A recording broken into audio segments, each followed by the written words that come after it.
continuing on that same theme, again, you're an effective person. Do you have any strategies or tactics that you would want to share with some people about what makes you effective?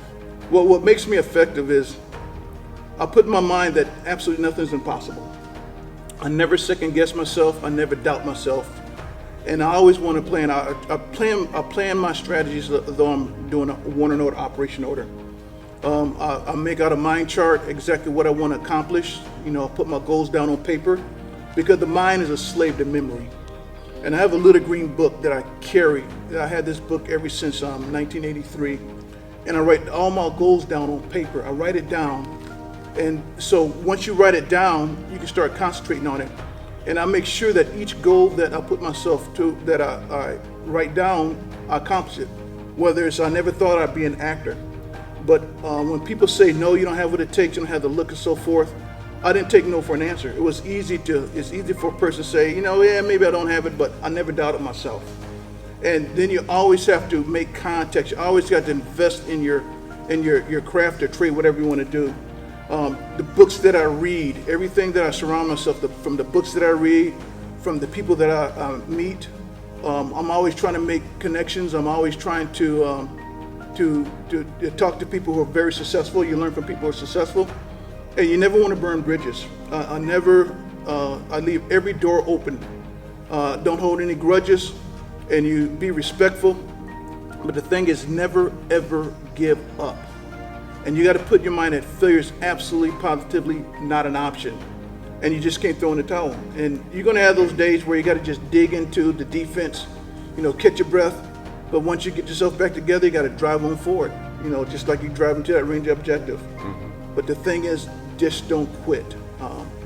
I can't count the number of times doors were slammed in my face. It's easy to walk out and just give up, but I'm either going to go under, around it, or do a dynamic entry straight through it or over it. But I'm going to make sure that I successfully accomplish my goals. And I just want to encourage everybody to get that mindset that nothing's impossible. Nothing is impossible. Amen. What's something about yourself that most people don't know? Well, something about myself a lot of people don't know is that I was a children's church minister. And probably one of the hardest jobs I ever did was being a children's church minister. And the reason I say that is I felt I was called to preach, and my pastor said, I got just a job for you. I said, what's that? He said, I'm putting you in charge of children's church. I said, no, not me. I'm a ranger instructor. I served in the ranger battalions, elite soldier. I'm a leader of men and stuff. He said, that's why I'm giving you the job. And I said, okay. And to get these kids, as a ranger, as the former ranger instructor, to get these kids and try and install the discipline, one of the most difficult. And I was in charge of that children's church for 3 years. And when I did the battlefield handover, I said, I'm glad it's over with. But you never know the impact that you have on a person's life, whether it's a person you meet that you mentor as a soldier or as a ranger, even to these kids. And to this day, I see kids coming up to me, hey, Minister Mullen, I remember you preached this sermon. I remember you talked. You remember that? And that was the reward right there, is seeing these kids, and they're passing those lessons on to their children. And the same way as like when I was a ranger instructor, when I was a ranger instructor the first time, I treated a ranger pretty bad. Treated ranger the way I was treated when I was going through ranger school, because I had no model or anything. I said, well, this is how you're supposed to treat ranger. But after you read these critiques, after a while, I'm Sergeant Mullen, the worst ranger instructor I ever met. All he did was smoke us. He cusses out, and this ain't going up to the head shed. But after through 2, 3, 4 cycles, you see, they said, well, is this how ranger sees me? I said, here I am in a position where I'm developing these future leaders, these future NCOs and officers. These are going to be our future war fighters. And this is how they see me. And so I said, I got to change my leadership technique. And so I changed my leadership technique. I became a teacher, mentor, and a coach. But I never gave anything away. And same thing I did those kids. I never gave anything away, but I tried to inspire them. And to this day, probably around 5 or 6 times a year, a person would come up to me and said, are you Sergeant Mullen? I said, yeah. You were my ranger instructor. I said, well, what class? And they start reminiscing and things like, I don't remember the Rangers, but they start reminiscing. You never know the impact. But I remember this first sergeant. I was at Fort McPherson and I was in the PX, and he said, "Are you Sergeant Mullen?" I said, "Yeah." He said, "You were my Ranger instructor. I went to Ranger school." I said, "Yeah." He said, "I want to tell you something, Sergeant. I remember we were doing actions on objective, and I was just a young specialist from the Ranger Battalion, and I was absolutely lost. And I panicked, and he said, you low crawled up next to me, and you low crawled around that whole objective with me, then you just disappeared into the wood line. I didn't see you till it was time to move out to the patrol base. And I got to go, but I never forget that. He said, all the other instructors, they'll go up on an objective, sit down, just, write and grade. But you, as a senior NCO, took the time to low crawl around. He said, I never forgot that. And I try to install that into my friends. And I want you to be at my retirement ceremony. And stories like that, and you look back on your career, just, those achievements and stuff. Wow. Worth gold. If you were talking to a younger version of yourself, what would you say? What would current Max say to young Max?